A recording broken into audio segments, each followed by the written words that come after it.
Assalamualaikum warahmatullahi wabarakatuh. Alhamdulillah, salatu wassalamu ala rasulillah, ma ba'd. Kaum muslimin yang dirahmati Allah subhanahu wa ta'ala, ada video yang minta diviralkan kaum muslimin.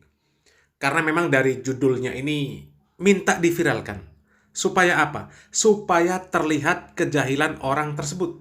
Supaya terlihat kalau orang tersebut sebenarnya ngibul, bohong. Dan video tersebut adalah video seorang ustadz pendatang baru. Pendatang baru yang mengaku sebagai mantan salafi. Menambah deretan daftar para ustadz yang mengaku sebagai mantan salafi, yang pengakuan mereka ini ternyata pengakuan fake semuanya. Pengakuan palsu. Yang diinformasikan oleh mereka itu informasi hoax. Dari mana diketahui kalau pengakuan mereka itu adalah pengakuan fake, pengakuan yang hoax, informasi hoax? Karena memang dari pengakuan mereka, alasan-alasan yang mereka kemukakan, yang menjadi penyebab mereka ini keluar dari salafi, semuanya bertentangan sangat jauh dengan dakwah yang disebut sebagai salafi. Bahkan tidak ada satupun dai salafi yang mengajarkan seperti apa yang mereka sampaikan. Dan kita langsung saja simak alasan ustadz yang satu ini mengapa dia keluar dari salafi. Kita simak videonya. Pertama, kapan ustadz salafi? Dijawab Pak, boleh jawab boleh tidak ya. Mujahadah ya. Mujahadahnya sejak tahun 98, waktu perang 98. Waktu perang 98 Kubang. Kan perang itu dulu. Ingat perang Kubang, Pak. Saya selesai mengaji, kemudian 99, 2000, 2001, tapi sambil ngaji juga tempat lain, nyuri-nyuri dari murabbi, dari ustaz-ustaz tuh. Tapi kalau ada daurah ikut. Kemudian 2006 udah mulai agak-agak bingung. Satu hari yang membuat saya berhenti itu mujahadah itu apa? Perasaan saya itu kalau waktu ngaji di situ merasa benar aja. Asal masuk ke masjid, nengok orang tuh kecil aja, Pak. Nganggap orang tak berilmu. Jadi saya merasa tak enak. Ini orang beramal tak dengan ilmu. Itu kan doktrin tuh. Yang berilmu tuh kan cuman kami. Kami ini ahlus sunnah wal jamaah. Kami belajar hadis. Kami ini betul sanadnya, betul hadisnya. Ini semua dalilnya sahih. Ini yang diamalkan, salaman setelah sholat, orang yang masuk masjid. Ini ahli bid'ah semuanya. Asal memandang orang tuh kecil. Itu yang saya rasakan. Ada hati saya yang tak puas. Satu hari, bolehlah nih, satu hari celana saya agak bolong kecil di sini. Jadi sholat adalah kawan. Tak usahlah sebut namanya dia. Kalau disebut namanya tak enak, dia jual kelapa tuh di Jalan Paus. Nah, sebut nanti dia terkenang tuh, entah terkenang tak tidak lagi. Jadi selesai sholat tuh, celana ini bolong. Saya bukan merokok, tapi ada orang merokok yang kena celana saya ini bolong kecil-kecil. Lalu dia lihat gini, tak sah sholat, tak sah sholat, tak sah sholat, gitu dia. Kan sama-sama pengajian nih. Tak sah sholat antum, ulang sholat antum, tapi kasar. Gitu. Lalu saya bilang, abang kok kasar? Betul sebenarnya saya bilang. Tapi kita ini ikut sahabat.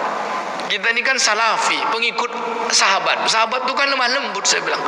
Kalaulah ada, maaf bang ya, saya bilang, kalau kayak gini Islam zaman sahabat tua, saya bilang, kasar seperti abang ini, macam mana orang mau masuk Islam? Untung saya Islamnya itu ada sekarang. Kalau saya hidup bersama Nabi di zaman sahabat itu, perilaku sahabat itu sekasar abang ini, tak masuk Islam saya tuh. Astagfirullah, saya bilang. Maaf ya gitu, begitu kasarnya antum ini, saya bilang. Tapi marah saya kan, marah, kasar kali ini, ngakunya ikut sahabat tapi kasar, sombong-sombong.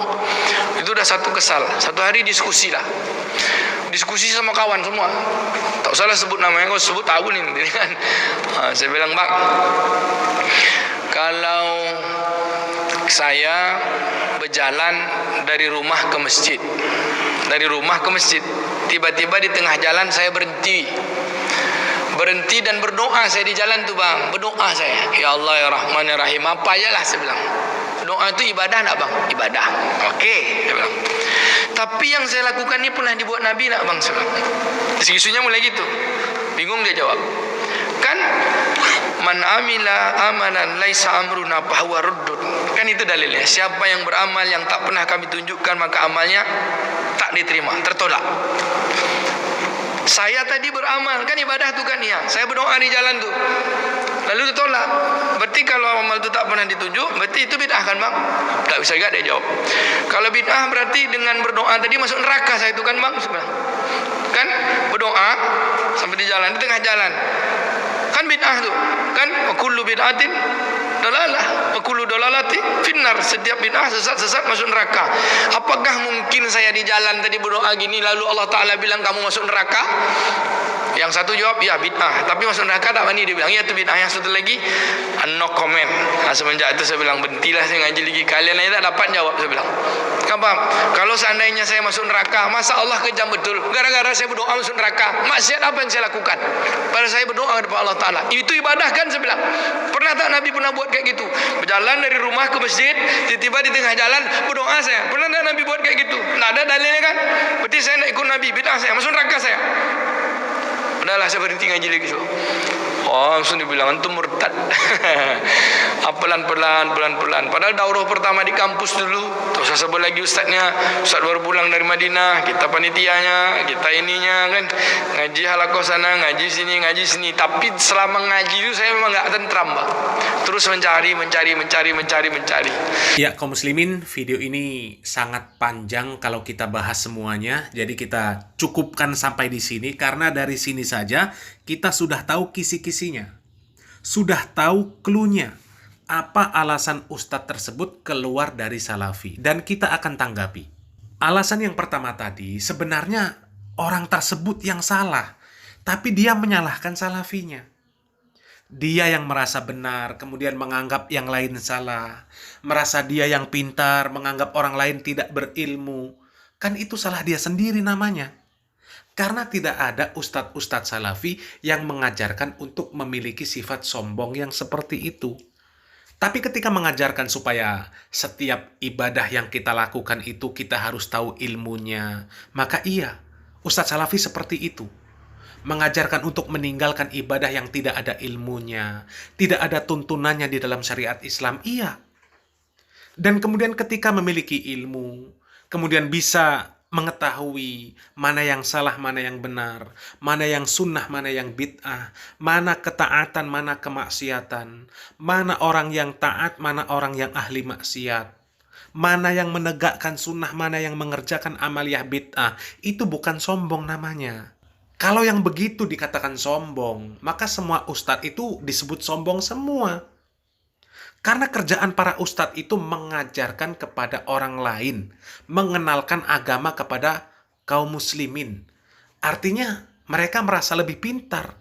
Karena mereka yang mengajarkan, mereka menasehati, mereka memperbaiki kondisi umat. Artinya mereka merasa lebih baik. Jadi nggak usah ada ustadz saja kalau begitu. Nggak usah ada tawasobil haq wa tawasobil sabr. Maka bebas saja semua manusia. Kan begitu. Jadi ini alasan yang tidak masuk akal dan sangat di luar akal yang sehat. Ya. Kemudian alasan berikutnya, Salafi kasar.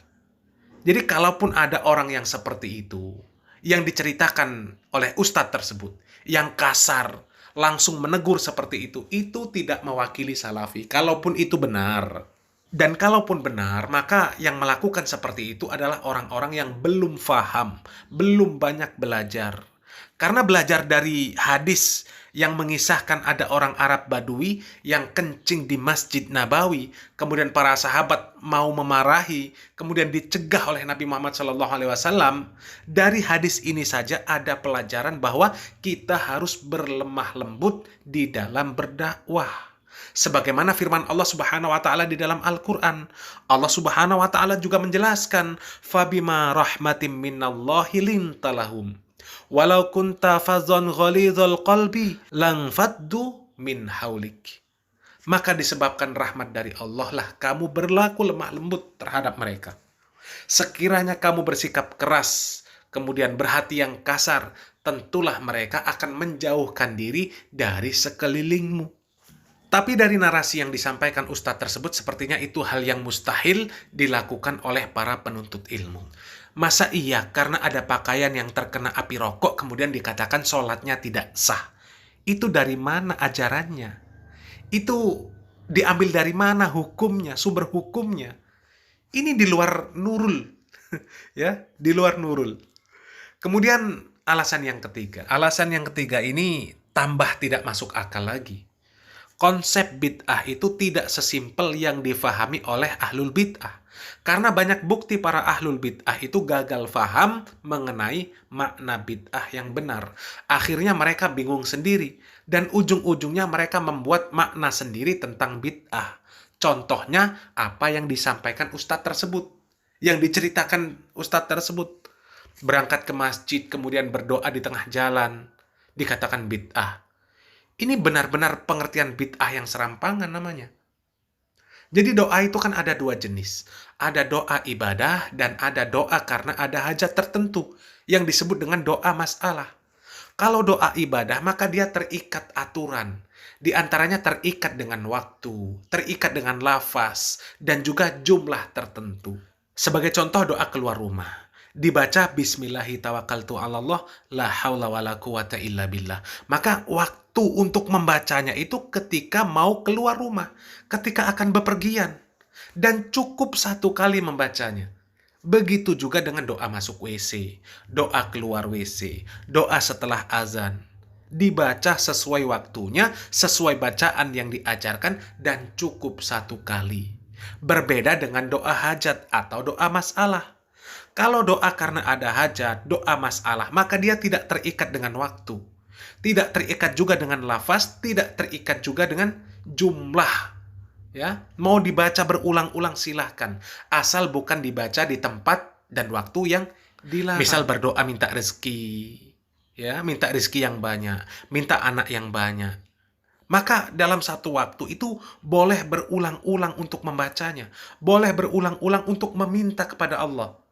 Mau sedang di jalan, mau di atas kendaraan, di pasar, di teras rumah, sambil bekerja bebas. Semakin banyak kita mengulang-ulang doa tersebut, maka semakin bagus. Dan Rasulullah SAW pun sering mengulang-ulang doa yang beliau baca. Di dalam hadis riwayat Imam Bukhari dan Al-Imam Muslim, dari sahabat Ibnu Mas'ud radhiyallahu an, beliau mengatakan, Kana idza da'a salasan wa idza sa'ala salasan. Apabila Rasulullah SAW berdoa, maka beliau mengulang doanya 3 kali. Dan apabila beliau meminta, maka beliau mengulang permintaan beliau 3 kali. Dan dari sini jelas alasan-alasan yang disampaikan ustadz tersebut mengapa dia keluar dari salafi itu adalah alasan-alasan yang tidak benar. Tapi itu adalah alasan-alasan yang dibuat-buat untuk pembenaran. Semoga yang sedikit ini bermanfaat. Barakallahu fikum. Wassalamualaikum warahmatullahi wabarakatuh. Jadi orang yang seperti ini dijadikan potret salafi. Ya. Jelas ya? Kalau ini bahasa lebih tepatnya, ini bukan salafi namanya, ini khawarij. Orang ini. Ya. Jadi dia kenalnya gemar mengafirkan. Ya. Saya tantang orang ini. Mendatangkan satu kalimat saya dari para ulama as-salaf, dari dahulu maupun belakangan, yang menafsirkan seperti penafsiran dia. Bahwa semua selain daripada satu golongan yang selamat, semuanya pasti masuk neraka. Ya. Dari mana dia dapat seperti itu? Baca hadits saja, kalau dia baca hadits itu sudah keliru pemahamannya. Apa haditsnya? Haditsnya kan tentang perpecahan umat. Iya. Datang dalam banyak konteks riwayat. Salah satu riwayatnya Nabi bersabda, "Wasataftariqu ummati ala 73 firqah." Akan terpecah umatku menjadi 73 golongan. Kulluhum finnar illa wahidah. Semuanya dalam neraka kecuali satu. Ditanya kepada Nabi, "Man hum ya Rasulullah?" Siapakah mereka ya Rasulullah? Pertanyaannya siapa mereka? Ya. Perhatikan, pertanyaannya siapa mereka? Mereka itu apa? Orang atau sifat? Orang kan? Nabi ditanya orangnya siapa? Tapi Nabi tidak sebut orang. Nabi sebut sifat. Itulah ciri ahli sunnah yang selamat. Sifat bukan orang. Siapa yang bersifat dengan itu, makanya dia ahli sunnah. Walaupun dia sendiri, dimanapun dia berada. Jelas ya? Nah, ketika disebut siapa mereka, Nabi sebutkan sifatnya. Mereka adalah jamaah. Itu sifat mereka. Di riwayat yang lain, ala mithli ma ana alaika al-yawm wa ashabi. Siapa yang berada seperti aku dan para sahabatku berada di atasnya hari ini. Jelas ya? Jadi kalau kita baca haditsnya saja, ini sudah ada bantahan untuk dia. Nabi kan berkata, umatku akan terpecah umatku. Umatku artinya apa? Hah? Umat Islam. Ya. Itu bukan pengafiran. Yang berpercaya ini umat Nabi masih disebut umatnya. Masih muslim mereka. Tidak ada yang meyakini itu kafir. Jelas ya? Tapi ini ancaman semuanya masuk dalam neraka. Ini mimbabil wa'id namanya. Mimbab al-wa'id. Sama kalau dia berzina masuk neraka, mencuri masuk neraka, membunuh masuk neraka. Pasti dia masuk neraka? Nah ini ancaman. Ya. Dia ancam dengan neraka. Adapun dia masukkan dalam neraka atau tidak, ini kembali kepada kehendak Allah Subhanahu wa taala berdasarkan firman Allah, "Innallaha la yaghfiru an yushraka bi wa yaghfiru ma duna dzalika liman yasha." Allah tidak mengampuni dosa kesyirikan. Adapun dosa selain dari kesyirikan, Allah mengampuninya bagi siapa yang Allah kehendaki. Nah, begitu caranya memahami. Jangan mengambil sepotong-sepotong. Ya, datangkan orang ajaib, aneh bin ajaib seperti ini, ucapannya dipakai dalil. Ya, memang pemahamannya pemahaman takfiri. Yang seperti ini jauh dari mewakili mana salafi. Jadi orang yang seperti ini sebenarnya kalau dia menganggap dirinya bertobat, ya, dia bertobat dari apa? Dia mengatakan salafi itu pilihan saya. Salafi itu akidah dan manhaj, bukan baju. Ya, bisa dipakai oleh siapa saja. Ya. Kalau dia ada yang mendahulunya dari para salaf dengan gaya berpikir seperti ini, tunjukkan. Apa dalilnya dari Al-Quran dan Sunnah? Siapa dari para ulama salaf yang mendahulunya? Siapa dari para ulama salaf yang mendahulunya? Jelas ya?